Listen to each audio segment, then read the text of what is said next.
This video is brought to you by Birch Gold Group. Brought to you by Birch Gold Group. Listen, Vladimir Putin called the U.S. dollar's drop in dominance objective and irreversible as Brazil, Russia, India, China, and South Africa formally agree to use local currency in trading instead of the U.S. dollar. It's the first shoe to fall. Trust me, ladies and gentlemen.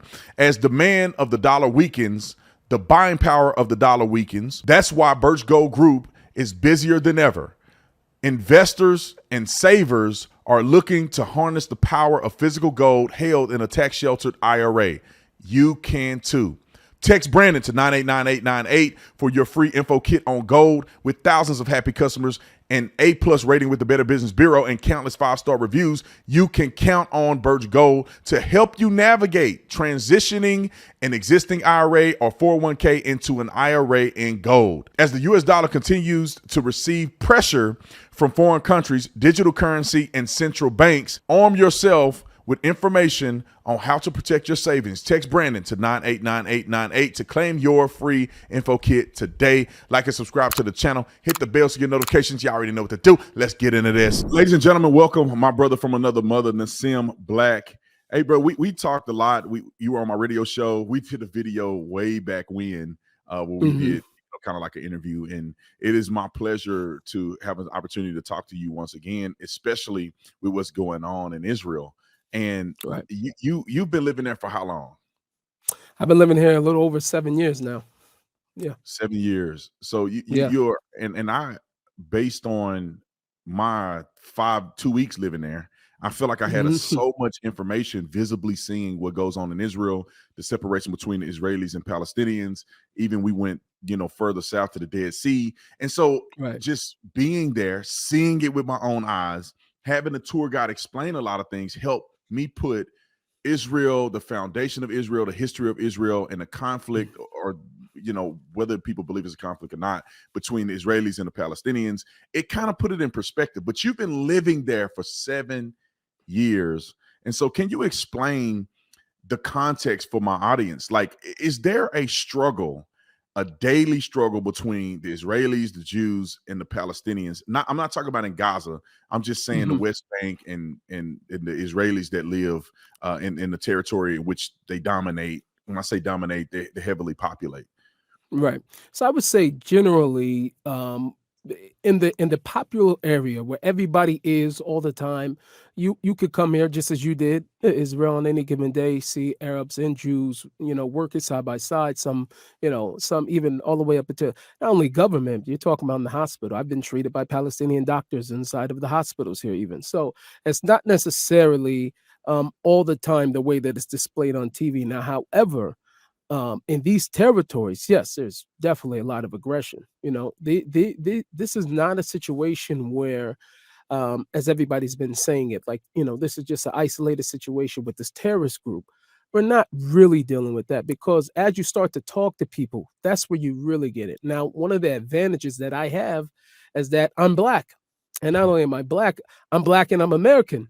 So the conversation that a Palestinian cab driver will have for me, I sort of have an advantage. So talking with them, in my first few years here, I took a taxi everywhere. I wouldn't get a car. People drive too crazy here in Israel, and everybody knows that.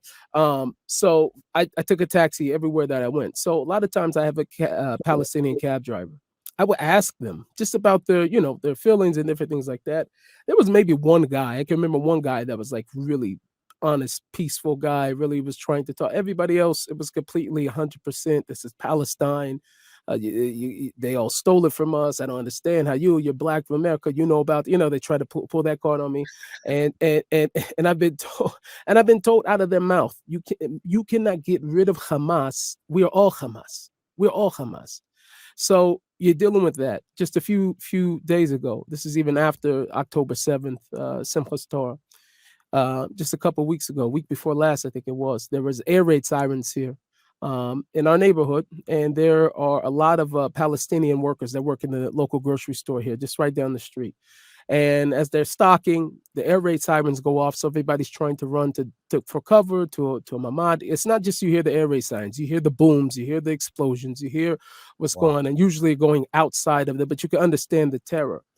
Instead of running or ducking for cover or helping anyone, they pulled out their phones, all of them unanimously, filming and making jokes at all the Jews running. And these are the people that have been there for years working there. You see them every day. You understand what I'm talking about? Yeah. So people have to understand the context over here. And in the West, they don't understand religion. They don't understand Islam. They don't understand Islamic hadiths. They don't understand that this is deeper than a political movement. This is something that they believe in terms of jihad. 100%. That's one thing that I learned when I went over, and one of the tour guys was explaining, and he's not Christian, and we were on a Christian tour. He's not a Christian. He's Israeli. He's not even Jewish, or at least he's not of the Jewish faith, not religious Jew. So he was explaining from a very impartial perspective. He said, one of the things that America seems to not understand, and Americans that come over here, is they think this is a war of good and bad, right and wrong.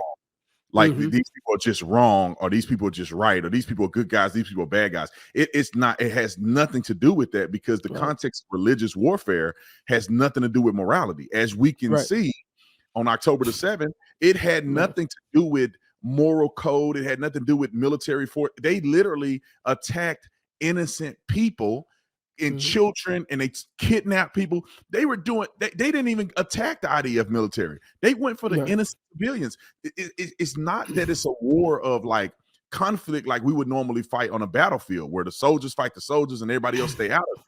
That's not what they believe, and that's not what it has never been that. Right. They did attack soldiers, but the way they did it in a coward way. I mean, obviously, if you're going in for warfare, I can't necessarily call it cowardice, but they what they did was they took over army bases, and most of the soldiers, they were killed while they were asleep. They just went in and killed everybody that was in there, and they took over certain army bases. In addition to putting babies in the oven, raping women to the point to where they couldn't close their legs. I don't mean to be so graphic for your viewers, but you just need to understand we're dealing with people that are not humans. Ultimately, the way they behave, this is not human. Now, they caught a few of these terrorists. I don't know if you watch these interrogations. Now, unanimously, when once asked, they all said that they're not allowed according to Islam, right? Some would agree, some wouldn't agree, but they all say that technically they're not. These guys were heavily drugged on substances, whatever the substance was. I forget the name of the drug that they gave him. They said it was the same thing that Hitler, same thing that he gave to the Nazis during World War II, to make them completely heartless, inhumane. And they go in and they slaughter many, many people. And like I said, this is a religious thing. You have to understand that if they believe, and this, look at the progressive left. This is crazy how everything is working. The whole thing is religious. Even the progressive left, who hate religion, and they're motivated by the hate of religion. Because if you look at Islam and you look at, I'm not calling all Muslims, by the way, because I do know some peaceful Muslims, right? However, I will say this, that if you look at Islamic jihadists and Islamic, aggressors, these people have the idea that Israel is in the way. Why? Because it's the father religion. It's the mother religion of them.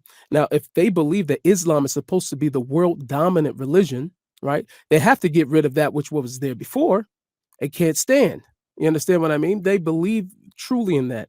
Now, from the progressive side, they hate religion. They are trying to completely eradicate any form of morality, right? So what's their problem? The problem is that what's God's business card? Now, the rest of the world has been trying for years, Brandon, to get rid of God. They've been trying to find scientific ways, go through archaeological ways to try to get rid of God. The problem is that they never ask God what he thinks about it. How did God say that he exists? The way that God said that he exists through the prophets is that the fact that you'll see at the end of time, there's still Jewish people. He says that's how I'll be sanctified in the eyes of the nations once I bring them back to the land. That's a major problem. You understand what I'm saying? So the integrity of God's existence, and you know this just as well as I do, even in Christian eschatology, end time studies, revolves around what happens in Israel with the Jewish people and the Jewish state. And the fact that is there, of course, the one thing they want to be able to say is let's go against what the Bible says, that this is the land given by Abraham, given to God from to Abraham and to his descendants, because I need to eradicate the idea of that even being true. You understand? So we're willing to be able to join forces with a common hate, even though we completely have beliefs that are diametrically opposed to one another. It's crazy. It's crazy. So it's very, very sad. Very, very sad to see. Yeah, it is, and it was a concept of what they call it, anti-Semitism. And I looked Hmm. at anti-Semitism like racism in America. I feel like people overuse it, but Hmm. during this conflict, I'm starting to really see very similarly to how Hmm. the black people I grew up around. Right? I mean, the Hmm. anti-Semitism and the racism against whites are like almost synonymous. Because when I Hmm. was growing up, there was this sentiment that black folks didn't like white people. Now I don't know how white people feel about black people. I didn't grow up white. I just know Right. that black people didn't like white people, right? And it Right. was like always this conflict. Oh, the white man is doing this. They're always trying to scam you. They're all of these things. Hmm. They did the Native Americans wrong. They put black people in chains and racism and slavery, and that's how black people. Not every black person, but the black people I grew up around. That's how we felt. Right. And, and Me black too. people, they'll be cool with white people until a Hmm. conflict happens, right? When Exactly. OJ Simpson happened, now you start to see, oh no, black people taking the side of OJ against Hmm. Nicole and the white people. Crown And Heights riots, Crown right, Heights riots.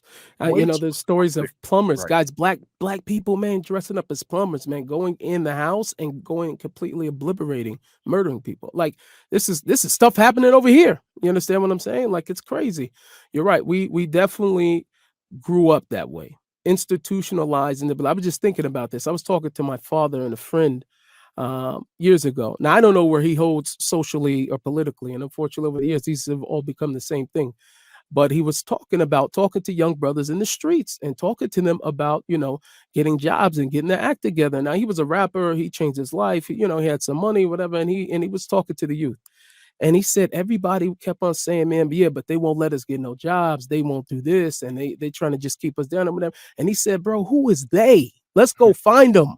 I'm trying to find they. Let's go find they who's stopping you, because Right. I'm getting money. So I need to go find they who's stopping you. Where's he at? And sometimes these things, I've listened to Palestinians say, they just come over here and they just shoot us and and this is whatever. Now, just like I know, Burnham, we both grew up very similar background. I grew up in the hood, and I will tell you, I grew up afraid, not of the police, but of other people I had beef with. You understand what I'm saying? Other people from the other neighborhood. I was way more afraid about them. Anytime I was afraid of the police, I was never afraid of them killing me or shooting me. I was afraid. I was afraid that I was doing illegal activities that I shouldn't have been doing, and I didn't want to get caught by the police. You understand what I'm saying? Yeah, that's Uh, everybody if they're willing to be honest. You if they're know, willing to be honest. and so you had this secret division that existed in the hearts of black people over time, and when the conflicts happen it comes out, and I feel like the same thing happens with anti-Semitism, Hmm. because of course people overuse it, right? Everything is Hmm. anti-Semitic. You say anything about a Jewish person, I mean, you're anti-Semitic, and I think some of it is exaggerated. But when a Hmm. conflict like this happens and you Hmm. start seeing people, you say, wait a minute, you are projecting a falsehood about Jewish people that is conjured up because of either a built up hatred or this underlying belief system that you are against Jewish people. You think that Right. they're all X. And so Hmm. therefore people are compelled to assign themselves with terrorists. I mean, they're Hmm. they're they're acting like there's an equivalence between what the IDF is doing with what Israel is putting out as far as information and what Hmm. Hamas is doing and putting out as information. There is no equivalence. You're talking about No. an established government system that is essentially nonviolent, because the Hmm. violence come from the Israeli people. When I was there, I Hmm. didn't fear that the Jews or the Israeli government would do something. They were all Hmm. peaceful. The people in the military, the IDF and local police were friendly. You take pictures with them. It's almost Hmm. as if they were guarding against something. It Hmm. wasn't that they Hmm. were the aggressor. Hmm. And the fear was some of the Muslim Palestinian people who would come and blow themselves up in the marketplace. And Right. all of Right. that was the fear that I felt when I was in Israel. So Hmm. it's not really that they were the aggressors anyway. The government Hmm. reminds me of the American government, which means that will they do something in the best interest of their country that may not be always 100%? Potentially, Right. yes.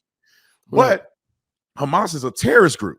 So Yeah. they have nothing but reasons to push propaganda. They don't fight within the realms of war. If there wasn't for the Iron Dome, they would obliterate Israel. I mean, they're shooting rockets Absolutely. indiscriminately. Right. So And this is not about peace, like people are saying. Like it says in the Hamas charter, is to completely annihilate the state of Israel. They want to kill the Jewish people. This is not in there, and the it's not like also too like they just came in and Ramsay. They were voted into power by the Palestinians in Gaza. And in recent polls, Brendan, they showed that the support for Hamas amongst Palestinians all throughout has gone up since October 7th, mm, since October 7th. So we're not dealing with peace here. We're talking about screaming to that Palestine should be from the river to the sea. Palestine should be free. Calls for the annihilation of the state of Israel. We're right. talking about a complete annihilation. And you talk about anti-Semitism. For years, people have been saying, how come every time you're critical of Israel, you have something to say about Israel, then you call it anti-Semitism? We're seeing it today. Now, all of a sudden, there's a problem in the Middle East. Why should a Jew be threatened with swastikas outside of his house in New York? Why should a man who just was killed now in LA during a Palestinian protest? You understand what I'm saying? Because anti-Semitism, and why I think a lot of people are very sensitive, is because it gets out of hand. A lot of times, you and I both know this. You and I know this very much. We will scream racism before we see anything else in the Black community. We scream it so loud and before anything else. And a lot of that and it's not to say that racism doesn't exist. I will not say that it doesn't exist, but it's definitely overplayed as much as it screamed. Now, with anti-Semitism, we can see how fast that it can get out of hand. Now, think about it from a Jewish perspective. I even think about the Jews that are on the left who marched in Black Lives Matters protest with these people who support LGBT rights and all this, and they're looking back going like, "Whoa, we was just cool yesterday. It was just cool yesterday. What happened?" You understand? So Mhm. anti-Semitism doesn't take much. They did a study. There were about 10 million Jews, 8 to 10 million Jews around the time of the destruction of the Second Temple, worldwide, right? Not just in Israel. Now, the majority of the Jewish population was actually not in Israel. You had probably the majority of Jews during that time were still in Babylon. They never came back after the Babylonian exile that was by the Babylonians and Nebuchadnezzar. Now, from 8 to 10 million Jews, let's say it's 10. The other ancient civilization today that would have spanned the time, that would have kept their land, kept the identity or whatever, would have been the Chinese. There were about 25 million Chinese or so. If you fast forward to time, right now, if you look at what it is today, there's 1.4 billion Chinese. There's Mhm. about 15 million Jews, only 15 million. So you only had a 5 million increase over nearly 2,000 years. What happened? What happened? Murder, destruction, pogroms. You talk about the number is catastrophic. There was millions of Jews killed, even at the Roman conquest, 1.1 million Jews. I mean, you're talking about slaughter after slaughter over many millennia. This is not just, we're not even dealing with Egypt. We're not even dealing with Assyria. We're not dealing with the Babylonians. We're talking about post all of that, that you could say that there's 1.4 billion Chinese people from 25 million, and there's only 15 million Jews from 10 million. We're talking about catastrophic numbers of anti-Semitism, of death and murder and legend. And you look at the conflict like this. I know people don't like stereotypes, but I always say, let's do a case study. I haven't done it yet, but I'm sure that the numbers would be crazy, and we could talk about what we see with our eyes. Let's talk about the Jews after the temple was destroyed in 70. Now, if you look at that, Jews were scattered all throughout the world. All throughout the world. There's almost no continent that didn't have Jewish people on it, right? Now, when you look at if you look at the Arab countries, because the Palestinians are Arabs originally, there no such thing as a Palestinian back then. This was never a nation called Palestine. There was a territory called Palestine. There was never a nation of people that identified themselves as Palestinians. Also, too, that's fake news. Anyway, so when you look at the Arab world and everywhere that they've been, what you'll find, Brandon, is you'll see this type of aggression is not only in Israel. Let's look at the protests and demonstrations that take place in Europe. Let's look at the protests and demonstrations that take place in the UK, right? And now they're moving themselves into the US. Wherever they begin to have a certain level of dominance, then you start to see the enforcement of Sharia law, fighting against law. And you just don't find this amongst Jews, but you will find that they're contributing to the economy, they're attributing to the medical, but you don't find Jews being arrested for terrorism all over the world and all over. You just don't find it. We're talking about, let's look at the behaviors of what Jews are doing in other countries, and then all of a sudden, David's the bully and Goliath is some, just passive person who just that thing doesn't make sense. Yeah, no, there's no one person, even if they wanted to disagree, could not deny the facts of what you're saying. Terrorist attack in America. I have never heard of a Jewish person doing a terrorist attack, but it's been a plethora. The biggest terrorist attack in American history on the American soil, the continental U.S., was 9/11. I mean, you had, I don't know, 30-some hundred people died, and many more died in the after effects, especially the first responders who had chemical, they had the stuff in their lungs, and they end up dying of cancer later on. Right. So, I mean, they had a catastrophic effect on our country. What was that? Islam. And you look at right now. I never seen the video, Nissim. Like people say the Jews would just kill innocent Palestinian kids at nighttime because they were throwing rocks, and it sounds to me just like when they say cops just pull black people over for no reason to kill them and they wouldn't do nothing. It's like really, where's the video of that? And let me examine the video and see if they were just killing kids. That doesn't seem consistent with what I have known from Israel and what you see with IDF. Even now, brother, they're just killing innocent people. It's like they drop like 5,000 to 7,000 bombs. If they were indiscriminately dropping bombs and just killing random people, there will be hundreds of thousands of Palestinians dead. I mean, probably a million. At this point, 7,000 bombs, you just hit all the population and not even worry about the military, and you kill hundreds of thousands of people, and that's not what has happened. But let me move on to another subject, because I know a lot of people want to know this. They don't know who you are. I've never seen you or seen your raps and stuff like that. Is how does a brother end up in Israel, and how do people receive you as being a Orthodox? I don't know if we want to call you an Orthodox Jew. There's a name. Orthodox. It's Orthodox. I'm Hasidic. I'm Hasidic Orthodox, whatever, Haredi, whatever. Yeah. Yeah. So how does that occur? Because when I was in Israel, I didn't see a single black person in Israel except me. And by the way, you're a violation for not coming to visit anyway. You would have had a whole Shabbos. A few years ago, I had a Shabbat meal. You got to partake in the Shabbat meal, I'm assuming, while you were here, obviously. Yeah. So, I should have. I did not. You did not? Okay. So all right, 2 violations then. You didn't have a. We were on a tour, and like on Shabbat, we did the tour on Shabbat, and got it. We didn't have a specific meal. So what happened was the Jewish people, they cooked the food and then they had it in warmers, because on Shabbat they didn't work, and so the Palestinians served us in the hotel all day. So it was a little of a mix, and so obviously the Christians weren't really that deep involved. But I did do Shabbat with Dennis Prager, and I have to, but I did it before. I have to say it was one of the most amazing experiences that I've had, and I thought to myself, Christians are really missing out on this experience, because it was such a community. When I say community, the family came over to the house. Food was outrageously good. And to see a father pray over his boys, and now of course they were doing it in Hebrew, because I didn't understand nothing, but he was praying over his boys, prayed over the family. I mean, they just cut everything off and they just spent time together as a family, and it was an amazing experience. But anyway, back to the question. How does a brother from America end up being a Hasidic Jew in Israel?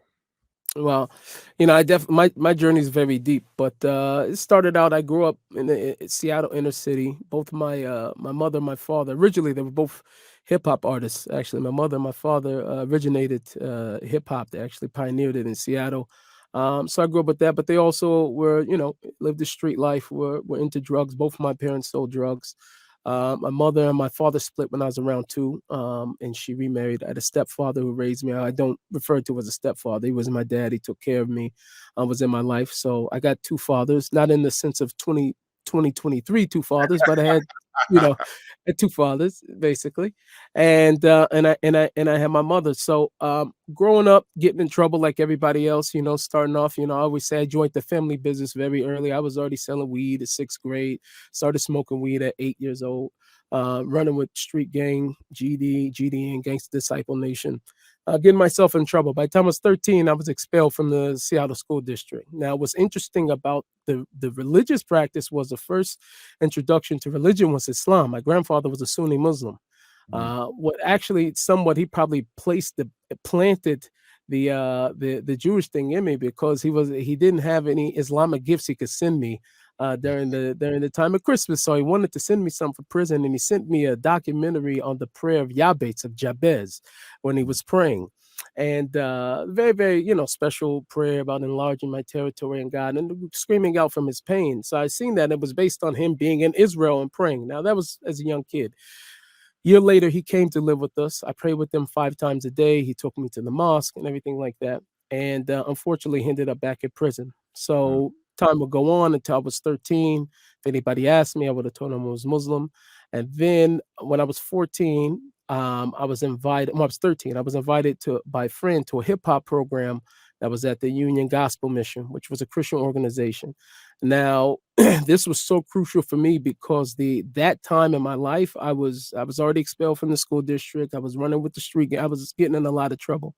So I started going there to this after school program, starting writing music. And this place became my second life. It literally saved my life by going to this people, Christian organization, lovely people. I had a wonderful mentor, John Reed. It took me in like a big brother, but sort of like he was like another father for me.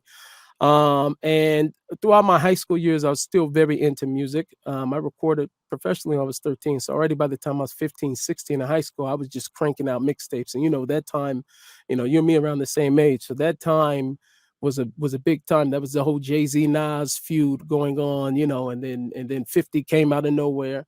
And right around my 11th grade year, right after I just met my wife, me and my wife are high school sweethearts. So we've been together since we were 16. So that 11th grade year, a demo of mine made it to a desk of an A&R, a big record label. And we started talking. And at that point, I was a very, very strong Christian. It wasn't like I was just like, I was a Bible thumper. I had so many verses memorized and highlighted inside of my thing. I was a part of all the leadership groups and Bible study group. That was, and so the first thing they said to me, first comment was like, man, the music is dope, but like, man, you ain't cussing. Like, where's the what I'm saying, where's the hood? But the biggest thing in hip hop at that time was 50. So like nobody was looking for nothing that wasn't talking about the same thing. So I had to really think that over. It's like morally, that's not where I'm holding. And they sent over a proposal for a contract, and it had a lot of money on it, and I caved in. I literally caved in, but I thought to myself, I wasn't going to change me. I'm just going to put on this act or whatever. But what I noticed was after some time, slowly, everything around me started to change, and I was still in demo mode. They were still testing me to see how far I was going to go with everything. And in the midst of me negotiating, doing everything with that deal, I ended up losing my mother. She died of an overdose, unfortunately. Very, very hard for me. She was 37, and I was 19 at the time. And that pain really propelled me to like really start doing some self-reflection, start thinking about my life at this point, because now I'm confused. I don't know who I am. You know what I'm saying? I'm 50 Cent on the weekend. I'm with my girlfriend. She's a goody two-shoe, church-going girl. Like I was trying to figure out really who I was until I went into this, very, very dark place of feeling very, very, very like empty and not unsure of myself. It would be like a year and a half later that there was another artist who made like a diss track on me. And I went into the studio ready to write back, and a friend of mine came in. He's like, man, if we just go beat him up, he won't make any more songs, we went with his plan. And we ended up going over there outside the nightclub, and we get into this brawl, man. Just regular, just hood, just stupid for no reason, And we end up splitting ways. But one of my friends come up afterwards and he tries to kill him. So he has a gun, he's shooting. Oh, no. And unfortunately, in the hood, we don't do target practice. So he shot everything except for the guy. And he ends up going into custody, and they take him in. And now I know he's about to do some time. I don't know how much, but he's about to do some time. But now I have a dilemma, because they get back to me and they tell me, now these guys think you just sent somebody to kill them. So it's either Mhm. his life or my life. So now Goodness. I'm in a situation where I'm like, what am I about to do? And at this point I was so far away from, religion and everything. I was so trying to like figure myself out. I was a mess after this, because no matter how much you could portray and you did all this and I ran from gunshots and I was doing all this and everything, but like, now this is serious. This is really serious. And this is now my opportunity to show myself who I really am. And I didn't have it in me. I'll be honest with myself. I didn't have it in me. I grew up in this. I seen the hood. I grew up at my house. My parents were gangsters. I see all of this, but I just, in my heart, it just wasn't who I was. And I'm sitting there trying to think, like, what do I do? Because I'm going to have to make a decision. And I fell to my knees, Brandon, and I started crying. I started praying, and I'm praying until my eyes were bloodshot red. And I'm walking back and forth in my room, and I literally had a miracle. My miracle was that my phone rang, and it was the other guy. Now, I don't know. For me, you can understand. I don't know what made this guy think even to call me, but he Mhm. called me. He called me, and we talked it out as men. You know how many things would have completely been dissipated growing up if somebody would have just picked up the other phone, like just picked up to clarify something. I mean, Mhm. even now looking back, I always think about this, how much my life was like, but All right, it's perfect. good. So So you anyway, you remember where you left off at? It was the yeah, phone I remember. call? I remember where I left off. Perfect. So now there, I'm crying, I'm praying, and then my phone rings, and this is where I was getting at, is that next year, what happened was crazy. The whole streets just flipped out. Like all the hoods I was attached to, all the people I was close to, people just started killing people. People I grew up with. I went on to lose about 8 friends that next year. My sister, she was 13, she was shot that year. The next year, just the next year. So I'm telling you, the value of me being able to talk and settle the beef with this guy, just it went up as the years went on. I was just like, wow, that was something crazy. So we squash everything, and now I have to make a big decision. I can't go back to the same life that I lived. There was no way in the world. And I realized that I grew up in the Jewish neighborhood. I didn't know anything about Judaism. I grew up very, very close. I used to walk through a synagogue all the time. So I wanted to start looking into knowing what Jews believe, because everything that I learned about Jews wasn't a good look. You know what I'm saying? I was a Christian before and it wasn't even bad. I didn't grow up bad, like hating Jews, but Passion of the Christ just wasn't a good look. So I remember going and setting all the books. I had Quran and everything, and I just wanted to know what was what. And the thing about Judaism that kept on screaming out to me was everything I was just talking about now, was the exact precise precision of God's prophecy. In Mhm. terms of, what did God say to the Jewish people? He says that I'm going to make you a small nation. You're going to be hated amongst the nations. I will scatter you amongst the nations. You remain small in number. The land itself will become barren. Now, where I grew up, I don't know about you, but where I grew up, in the school that I went, I never learned anything about the Holocaust. I didn't know about the Holocaust until I actually started learning Jewish history. Yeah. So it wasn't something that I grew up knowing about. So the more and more so then that led me into looking at the Jewish struggle, everything that we're dealing with right now. And it was through the suffering of the Jewish people that made me realize that God's word is true. Like, Mhm. because it could have never happened that there's still Jews today, after the Babylonians, after the Romans, after the Syrians, after the Egyptians, after the Germans. You're looking at, history through the lens of biblical prophecy. Made me go, wow. I just never had thought about it. So the more and more I started to explore, first thing was I ended in, I didn't know where I was going to go from this. I just took the Bible and I started reading it from cover to cover. I was reading it from cover to cover, and I did this twice. And I had no expectations. Started fasting. I was fasting 3 days at a time, and I would take a week and I'd fast 3 days in a row. I go off. I had a special place I would go to, and I would pray all the time until my eyes were bloodshot. I'm talking about for hours. I would come back. The spiritual awareness and sensitivity that I had during this time was beyond, and it was crazy. And every conversation, everything that was going around, it was like I was tapped in. I could Mm. understand that God was sending me messages as I was going through what I was going through. So that led me first. I was a part of a messianic congregation, and I was there for a couple years. And Hold on, as I kept growing, I want to talk about that real quick. okay, So, Messianic congregation. So you went to a Christian church before that.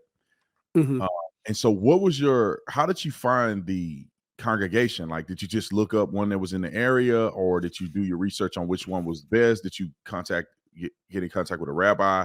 Like, how did you figure that out? And what was your first impression when you first went to a Jewish congregation? like a Jewish congregation. So the first thing was like I didn't know really how to go about it. All I knew was that I grew up in the Jewish neighborhood, so I'm just gonna go back. You talking about just the Orthodox Jewish place, yeah? Yeah, So yeah, yeah. what happened? The Yeah, worship, whatever. yeah. Yeah, so synagogue. So what happened was, I just went back to my old neighborhood. Literally, I just literally went back to my old neighborhood. I drove around and I looked at some of the synagogues and whatever. And I contemplated we're gonna go in one of these days, and I'm gonna go start trying to, ask some questions and different things like that. What happened was, is that my wife came to me and she says, "You know what? After all the learning, everything we've been doing, I think I want to do an Orthodox conversion." And I'm looking at her like, at one point she wasn't even on board with me, but she said this to me, and I'm thinking to myself, like, I'm excited, but I said the same thing as you. I don't know no black Jews. Like I I seen Jews in black, but I never seen a black one. You know what I'm saying? So that's what I was thinking. And then what happened was, I'm telling you, this is crazy. What happened was, maybe a week after this, I was checking out groceries, and lo and behold, through the self checkout, I hear "Shabbat Shalom, brother." I turn around, it's a black Jew, and he's standing in the grocery store, and he's looking at me. He's got ear to ear, he's smiling, and we start talking. His name was Yaakov London, very very sweet individual, and he invited me to his house for Shabbat. And then we went the next Shabbat. And then they invited me to synagogue. Then there was another family. So it worked itself sort of organically, like I was on this, on this spiritual growth. And when I went there, that's what most people don't understand. Judaism is supposed to reject you. That's the bylaws, is that you're rejected actually with Judaism, because the Jewish idea is that you don't have to be Jewish in order to like have a place in heaven, right? We don't. That Judaism doesn't believe that.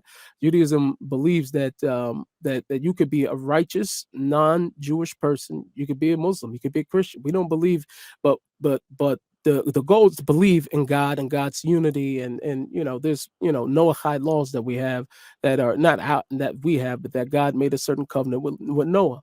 Now, so the idea that by converting you, if I convert you and then you're obligated to all these different commandments, then we may bring more sin in the world, because you're now obligated to do all these things, as to where right now you're not obligated and you could be a righteous Gentile.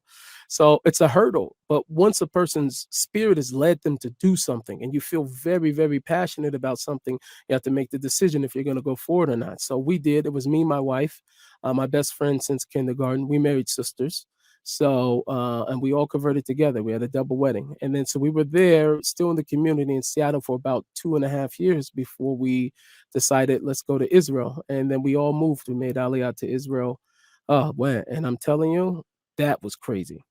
Now, if you talk about in terms of reception, everybody told me, like in the beginning, like, oh, those people ain't gonna like you, they're gonna be racist, they're this and this and that. And that could be true maybe in some places, but I didn't experience that. I just didn't experience that. It didn't hit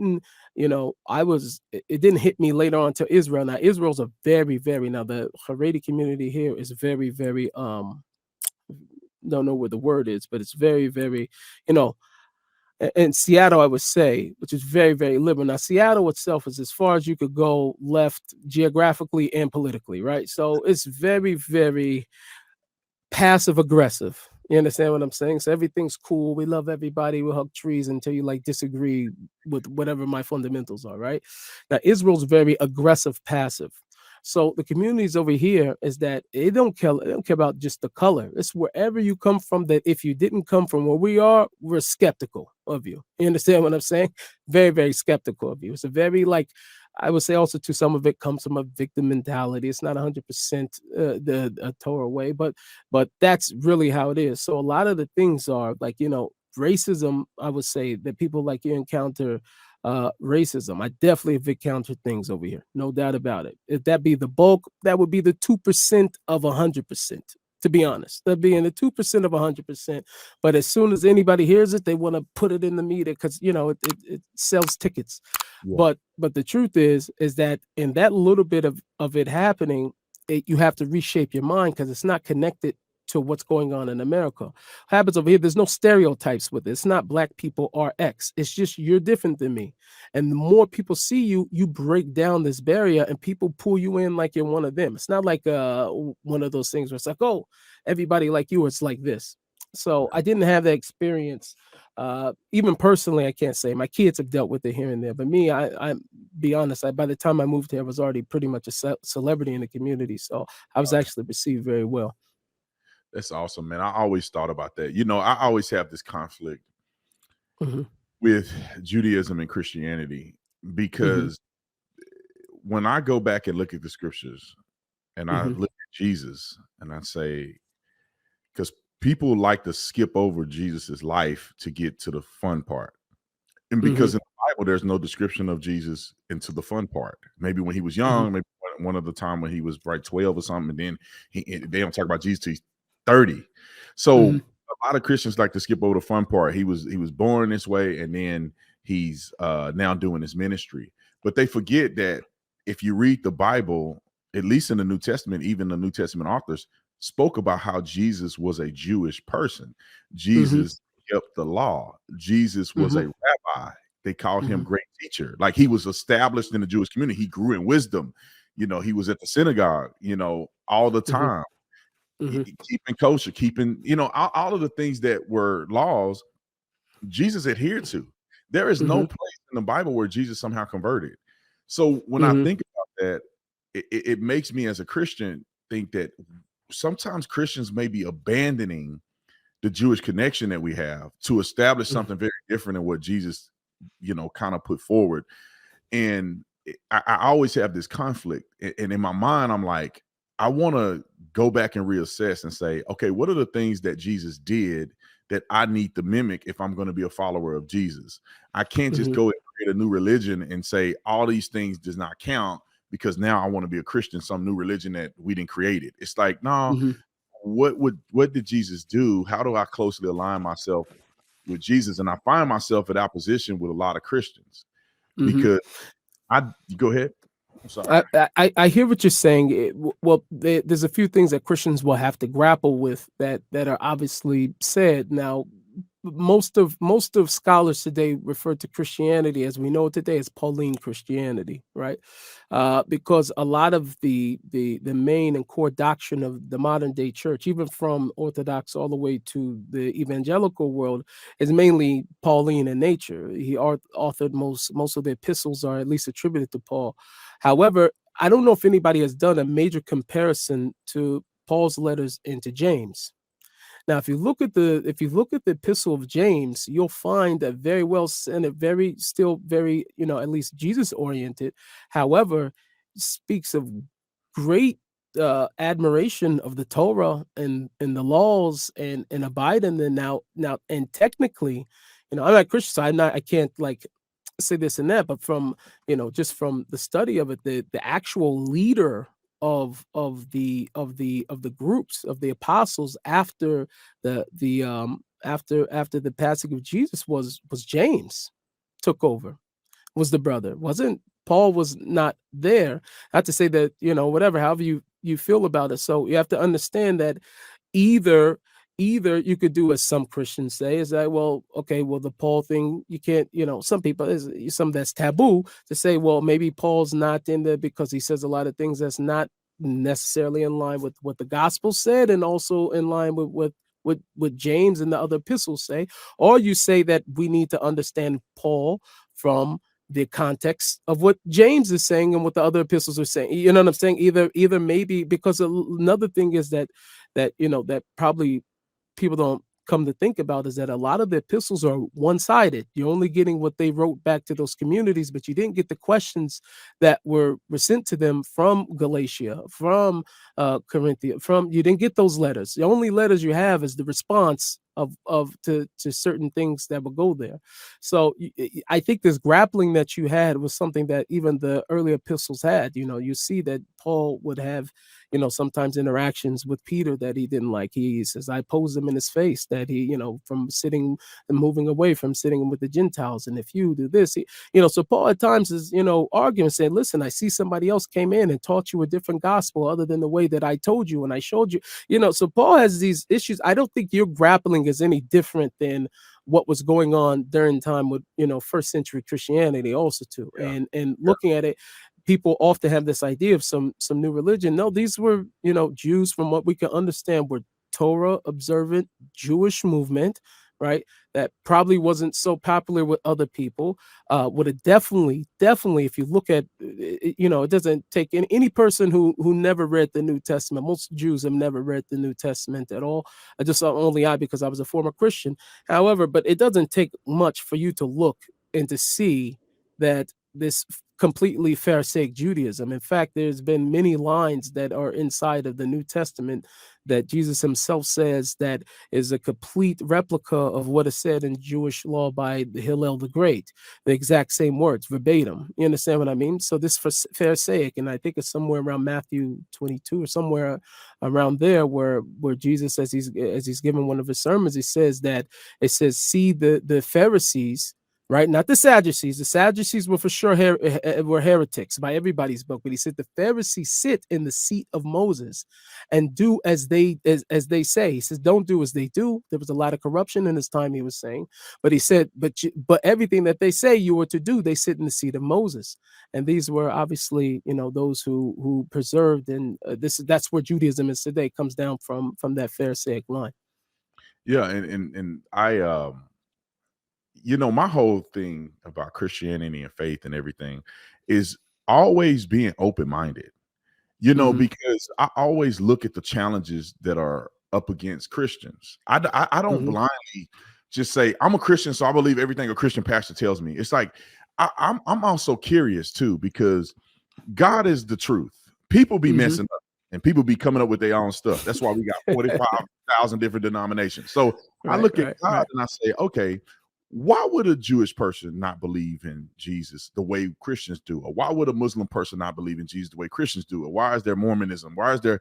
And I like to listen to other arguments.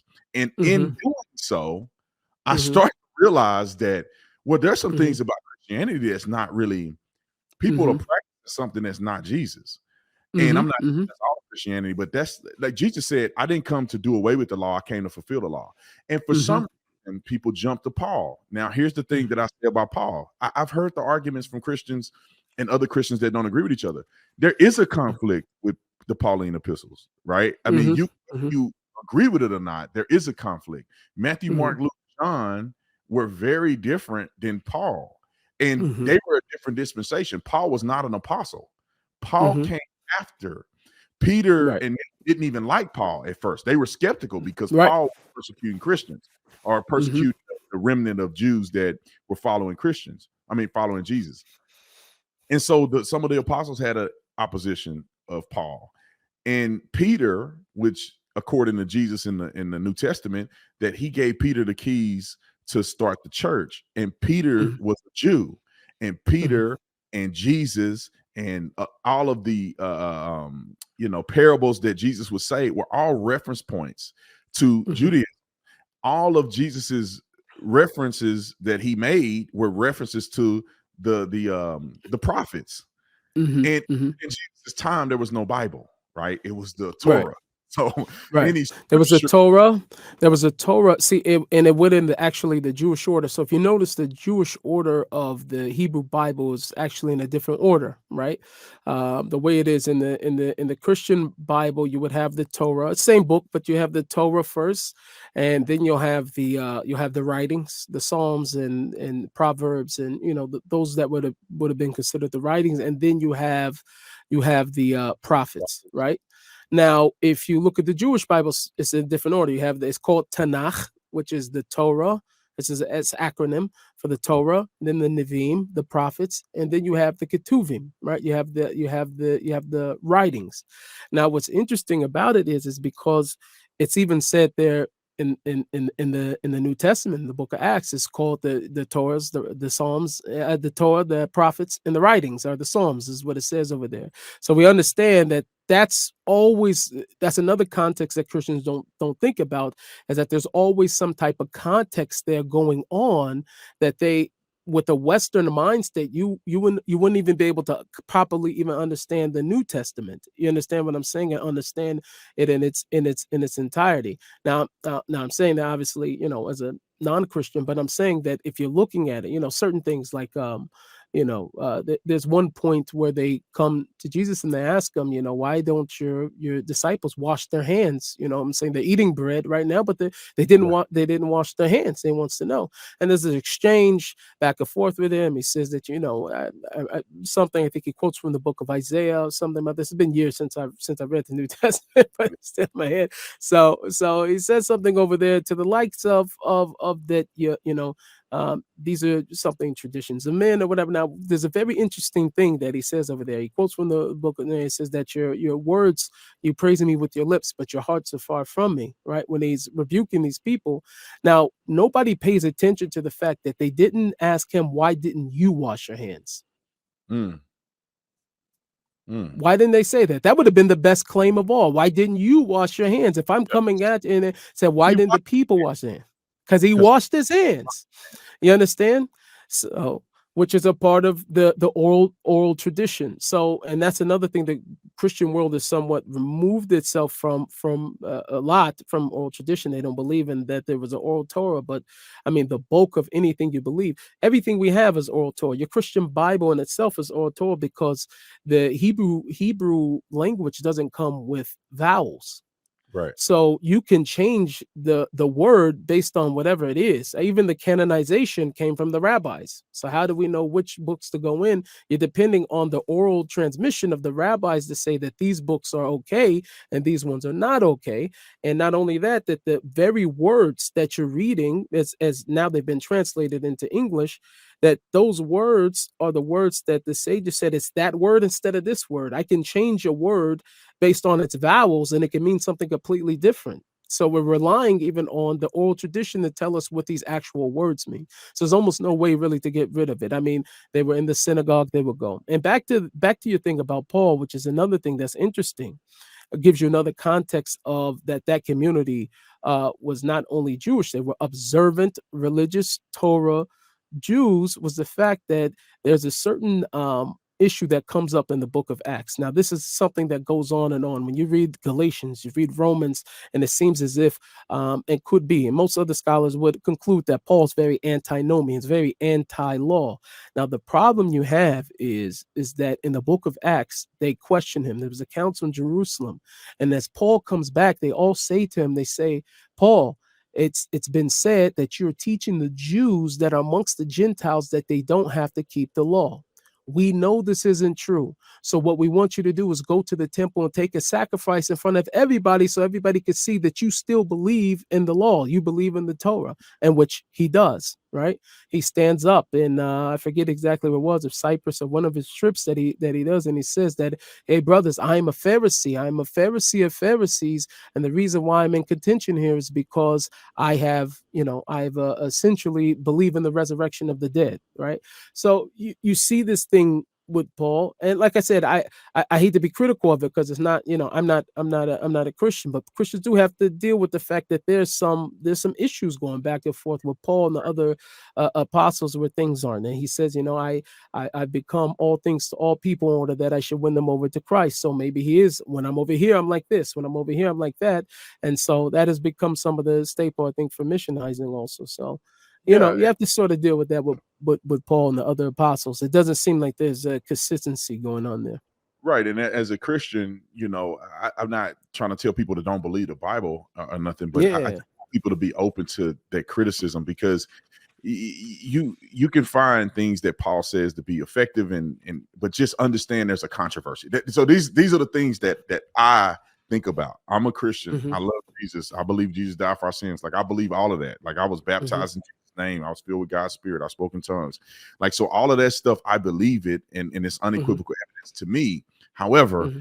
I do think it's pertinent for Christians to kind of evaluate this because when I went to Israel, it opened my eyes to a few things. It's like, Mm-hmm. wow, it made Jesus, his journey, and even King David, and all, it made it more real. It Mm-hmm. wasn't just Mm-hmm. you reading some stuff and then, oh, Jesus was the Sea of Galilee. And when you start finding out what culture went along with this and what Jesus may have been doing, and the people around in Galilee, and they come from Caesarea, Philippi, Mm-hmm. and whatever, they come in from all these places. When they come in to see Jesus, and when Jesus go to pray, and he was tempted by the devil, and then he goes back to Jerusalem, and just looking at how far he had to walk up a mountain to get to Jerusalem, which is elevated, and like it made it all real to me, and it made Mm-hmm. me think more often of making sure that we do not get too far away from the well-worn path of what Jesus did. And I honestly say this, and not try to simp for you because you're my friend and you're Jewish, but Mm-hmm. I honestly believe that Christianity has gone really far away from its original form. And Yeah. you First consider first century Christianity, I just want to say, I don't mean to cut you off, but I just have to say this. Viewers have to be aware. First century Christianity looked like the Orthodox Judaism in first century. Pharisaic Orthodox Judaism, the practices, the conversations that were going on about whether or not you could carry something on Shabbat. These are all arguments of the sages. There was essentially no difference between a person. It wasn't until that, obviously the Gentile influence as things changed, like I said, probably more so with led by Pauline Christianity, that things started to become basically a different, like, religion, unrecognizable to Judaism. So, but at its inception, there was absolutely no difference, all the way up until even the death of the apostles. So that there's no doubt about it that it doesn't look like anything that it was in the first century. No doubt about it. 100%, man. But I enjoy the conversation. It's rare that people get a chance to hear from a brother that's Hmm. also Jewish that also live in Israel. Right. And And there are more of us. Just as I yeah, was gonna say, if you'd have came for Shabbat, we would have had a Black Friday. You would have been able to meet other families, who's in the neighborhood and all that other dangerous stuff. So I know it seems like I'm the only crazy guy in the world, but no, there's a lot of us. once it all gets resolved, my wife is like, "You'll never go back." But I think once it get resolved and in a stable situation, I would love to come back, man. I was there for 2 weeks, and I Hmm. can't believe I missed you out there. I was in Jerusalem. We went everywhere. Tiberias. We didn't go to Tel Aviv. Wow. But we were Yeah.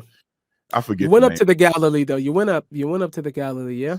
We were at the Sea of Galilee. We actually rode a boat on the Sea of Galilee. It's all a tourism thing. And we actually ate fish Hmm. at the Sea of Galilee. We went down Wow. to the Dead Sea. We drove through the West Bank, where I think it's considered the West Bank. I get kind of confused Hmm. where they have all the date farms. Yeah. Um, I mean, I have to say, even though it's not the Jewish territory area, I have to say Hmm. it's one of the most spectacular and beautiful sights that I saw was in the middle of a desert.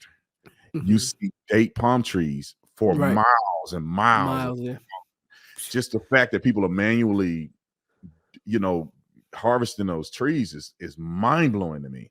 It's But true, and the problem is, as you say, Jewish territory. I mean, biblically speaking, I'm saying from a Jew to a Christian, we understand, like this land, we cannot forget at least that this land was given to Abraham. Now, there's a reality in secularism that says that okay, we need more proof, but for us, I mean, this is our life. This is our life. Is God's word? Is the fact that He said He gave this to Abraham, and looking at the scriptures now, I just want to alarm you. I know you have a big Christian audience, and so they could easily go look this up.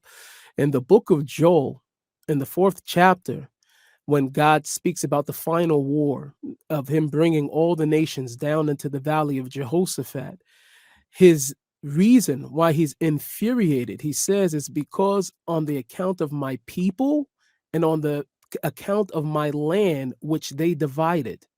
God is not happy about the land. As much as we all want peace and we want to see, I'm not saying myself, but I want to see a Palestinian state right by Jews.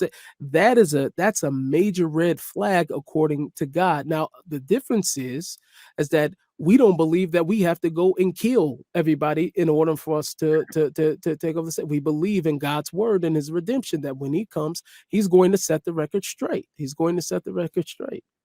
and let me I want to touch on this last point, and this will be our last question, because I know you're a Mhm, busy man as well as I got to do some stuff. But I want to ask you this last question because a lot of Christians, including myself, mhm, we don't really talk to Jewish people about this. We just have a concept that we've seen on the internet or somebody told us about it, or you do a little research, but you never talk to a Jewish person about Jesus Christ and the second coming, or the Messiah. mhm, So, um, from a Jewish perspective, if Jesus isn't the Messiah to you guys, obviously He's not. mhm, What is the expectation for the Messiah to come? Is it similar to what Christians believe has already happened, and you guys believe that the prophecy wasn't fulfilled by Jesus, so there's a Messiah that's coming, or is right. it completely different in the way that the Messiah will come for the Jewish people? Okay, so I'll try to do this very gracefully, and I don't want to offend the Christian audience, but I want to just keep it like kind of real. Now, if you look at throughout the New Testament, most of the times that it presents a fulfillment of what should be done or what was said, is very rarely do they take the actual unanimously understood messianic prophecies, such as God gathering in the exiles or building the third temple, or even it says in the book of Ezekiel that the prince of the people, right? So according to Christianity, there's no more sacrifice, but in Ezekiel says that the prince of the people, the son of David, who's the Messiah, referring to the end, that he brings a sacrifice, a sin offering on the behalf of himself and on the behalf of the nation, right? So there's major red flags with it, because there's and why we would be looking for everything that pretty much that the Christian world believes that Jesus would do in the second coming, as everything that the Messiah is supposed to do from the beginning. You understand what I mean? It's not there was no idea of a second coming or anything like that that was proposed in Scripture. So the problem is that a lot of the messianic prophecies that are fulfilled, which is quite honestly, think about this. I want you to take a step back, me as a Jew and you as a Christian. We just both take back and we'll look at the the biblical narrative of the coming of the Messiah. Now, this is not something that's very clear, right? The Bible never really refers to the Messiah as the Messiah. This is a later on term that's used by Jews in the first century to try to explain, these passages of this, who the son of David and everything is. But if you look at it, he's a very minimal character in the terms of looking at prophecy itself. You hardly ever hear you see God say, I will bring back the nations and I will execute judgment. And very tinily we hear about the servant of the Lord. So one could say that even not even as a Jew, not even as a Christian, that I could read my Bible and I could go from cover to cover and read through all the proposed messianic prophecies and not really conclude even that there's a Messiah. The concept in itself, nobody really knows until it's understood by rabbinic Judaism that there's a coming king, a future king, because we're trying to understand which kings does this refer to, and there's a lot of things that were left undone that were looking at it from Hezekiah, from Josiah. I'm just trying to think of righteous kings, from King David, King Solomon, people that never, there's fulfillments of things that's supposed to happen. There's supposed to be a character. So this is really a Jewish idea of who the Messiah is. So therefore, there was criteria that was understood by everybody of what was supposed to be. So as it's represented back from a Christian lens, right, to them, it's like, oh, you guys didn't understand, you guys didn't see, you guys didn't know. So it's very, very hard for, obviously for the Jewish world to be able to accept that, because there's very clear passages that did not get fulfilled, and so this is what we all wait. Well, at the end of the day, we're all waiting for the Messiah. Yeah. That's what's really happening. Right. And I know my audience, some people in the audience are probably, pulling their hair out. But at the end I know. I'm sorry to them, because I'm sensitive to it, Brandon. Not because I've had apologist conversations with Christian, anti-Christian apologists, different things like that. But the reason why I'm sensitive to it is because I think that the Christian world has been great allies to the Jews, evangelical world. I'm not saying your traditional Orthodox Judaism not necessarily been our friend throughout the years. My father's a pastor. My father is a pastor, and he happens to be one of my favorite people in the world, him and you. And so I would tell you that because of that, I'm very sensitive to it, because I don't like to be, I'm not a debater or whatever. And I feel like there's much more things that we have in common, and things that we share traditionally that we can, take from one another, However, but the thing stands that, there are some things where we're definitely going to not see eye to eye on. 100%. And I'm hoping that the audience will see that this is not, I want to hear from you. This is not me having an apologetic discussion with you about Christianity and trying to convince you to be a Christian. Some people, Right. and they go to Israel and then they want to convert Jews to Christians. And it's like, it's kind of offensive. Like, so I'm not trying to do that here. I just want to hear your perspective, because Christians don't necessarily hear the perspective. They think a certain way, or they hear from another person, they hear from another person. But I'm here to get your perspective. And of course, anybody that know anything about Christianity, anybody that know anything about fundamental Judaism or Orthodox Judaism, know that we disagree on the Jesus thing. But it's interesting to see that what we expect to be the second coming of Christ is what you guys may expect to a certain degree to be the Messiah.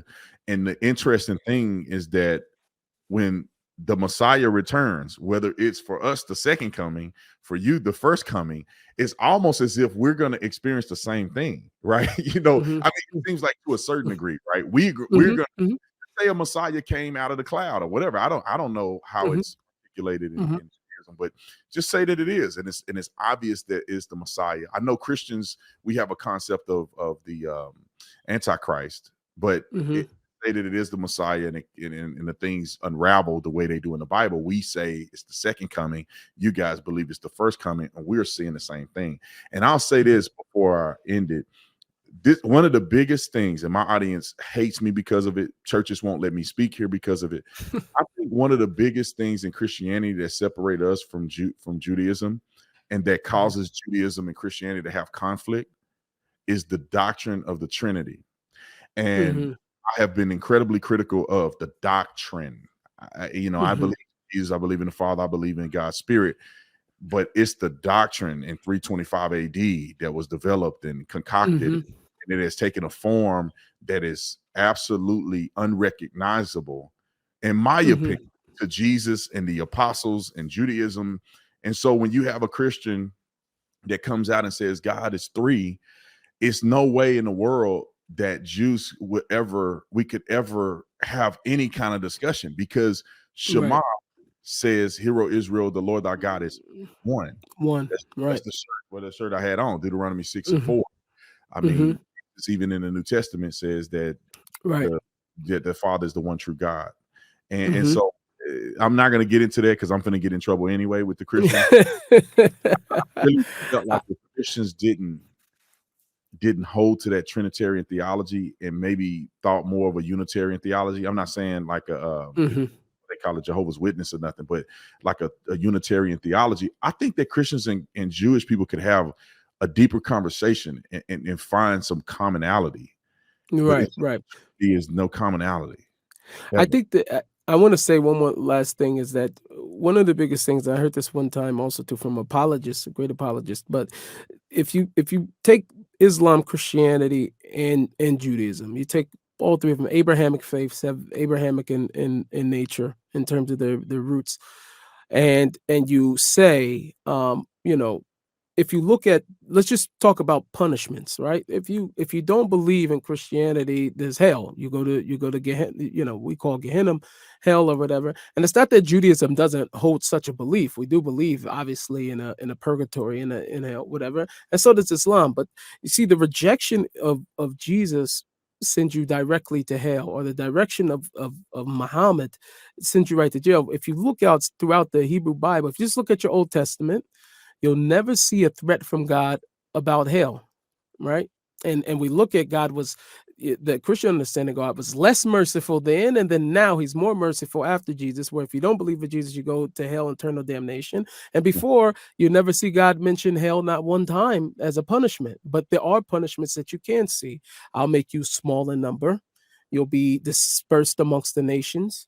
You will be despised by those nations. I'll cause it not to rain on the land. The land will become desolate. Now, all of these things, what's very interesting about these things is that these are all verifiable facts. You don't even need a Bible to find them out. All you could do is look at history. You could look at the writings of Mark Twain and the earliest settlers who came to Israel, Palestine during their time, and say that the land was completely desolate. There was barely any person that I saw there. The Jews make up less than 1% of the people. Like, you could look at all that and say, wow, God's money is words is money on the bank. Now you go to Israel like you did. You just talked about the date trees, right? And Rabbi Singer one time said to me, said, if you want to pray to God, you go to the Western Wall. People go to the Western Wall, very popular place to pray. But if you want to see God, you have to go to the Shuk in Machane Yehuda. What that means is, in the book of Ezekiel, God's sign that he is, this is amazing. He says in the 36th chapter, I think, of Ezekiel, that what is the sign when God brings the Jewish people back to the nation is that you'll again see the fruits budding on the trees. The land again will be sown. Then there will be, the vegetation would start to grow back. That's the sign that God has placed his people back in the land. So And that's and you saw this. I saw this. I saw it with my Right. eyes, and they Mm-hmm. even showed the tour guide. We went to sort of the West Bank, and we were on, I forget that big mountain. What is it called? They had Trump. They put Trump name up there. Oh, really? I didn't even know about this. You're telling me something new. And Yeah, was it Mount Arbel? You didn't go to Mount Arbel, I think. I just shot a video actually in the Galilee now, but I just, Mount what's it Arbel, called? but this one was called. It's a very strategic place where Mount Israel. Hermon? No, we went to Mount Hermon Okay. too. Another one, I forget the name. I could. You may have said it, but it's a strategic place that the Jewish people obtained, and you Mm-hmm. overlook and you see. I think you can see Syria or Jordan, not Mm-hmm. maybe Jordan. Yeah, okay. I think if it's okay, gotcha. Dang it, I can't think of the name. See, we probably call it a different name than you guys call it, but it's a strategic mountain, and at the very top of the mountain is like a little cafe place, and then there's bunkers for For uh soldiers. shelters. Mm. Okay, Mount, got it. I forget. I'll figure it out at some point. It's going to come to me. Okay. But anyway, we could look. We were looking. Hold on, there's another place, and I forget the name of it, where we could see where Armageddon is supposed to be, according to the New Mm-hmm. Testament, where Armageddon is supposed to be fought in that valley. Mm-hmm. And places that they took us like that, we could look over to Jordan, and Mm-hmm. you can see that it's dirt and it's just barren. And There, right. where Israel, the people of God, have now lived and created a vast amount of what you're saying prophetically in the Bible. Like, it Mm-hmm. was a valley that they had mentioned was full of water, Mm-hmm. and it was like a swampy land or something. And Mm-hmm. now it's like developed in its vegetation, and this wasn't there like 60 years ago. And the way Mm-hmm. that the Jewish people have developed the land in Israel has made it incredibly successful, and it's beautiful and it's fruitful, and they showed the comparison between that and Jordan and Syria, and and Mm-hmm. it's Wow. the prophetic reality of what you're saying. I saw it with my own eyes, and Right. it really made me think about it. And I can go down this 100 times, but it really made me think about it. And we got to have an additional conversation because I love talking to you about these things. And Thank you, brother. before we end it, I want to give you an opportunity because I know you're right there in Israel and the conflict is still going on. Mhm. People around the world losing their minds. But is there something that we can do to help you and your family or an organization? And if not, in addition to that, how can people follow you and follow what you do? Because I mean, I love your stuff. Is so motivational on the Instagram. It's like a Thank you, man. piece in the middle of the storm, man. I mean, when I listen, Thank you. Thank you so much, man. I really appreciate it. It means a lot to me. There's so many different organizations, and I'm not connected on the ground to any particular one, so it's hard for me to say give to this one or other. I would never do that to your audience because I just, because there's so many fake ones that also have popped up that every time the WhatsApp goes and says, "Oh, these guys are not real. This is not a," So you just use your best judgment. The main thing is prayer. That's what we really need. Everybody knows says to pray for the peace of Jerusalem and pray for the land of Israel because it's a spiritual battle. It's a war, and like I said, we're all invested into it. All Bible believing communities. Doesn't matter if you're Jewish or not Jewish. This is a complete. This is a war against all of us. It's an attack on people that believe that this land came to God by the way of Abraham. That's exactly what this is. And to the free world and the Western world also too. But we're worried about our battle. The next thing I would say is that also to just keep in mind that the polls have shown and the fight that we're fighting. I know people saying this is between Israel and Hamas and not the Palestinians. People are indoctrinated with this stuff from the time they are kids. They're raised with these type of ideologies. So we're fighting more than just guns. We're fighting an ideology in the way that we're thinking. So we have to do a lot of prayer. So that's my biggest thing. You can find me on all my socials, Instagram at Nissim Official, and I'm on Twitter at Nissim Black, TikTok at Nissim Black, and I think I'm on my YouTube, Nissim World. And you can on the YouTube, you probably really enjoy a lot of the views, videos, the music, Spotify, everywhere. Find me everywhere. I really appreciate it, Brandon. Really do. Really do. You know you mean a lot to me, man. I've been telling you that for a while now, man. Just keep on fighting the good fight. Same with your heart is. That's the big thing about you. You're real. You're wearing your heart on your sleeve. You're telling it like it is, and you're telling what you feel. And you're not being put in some box. yeah, So I really yeah. appreciate it. And I appreciate you, man. You be safe out there. May God bless you and your family. Until next time, man. I'll see you later.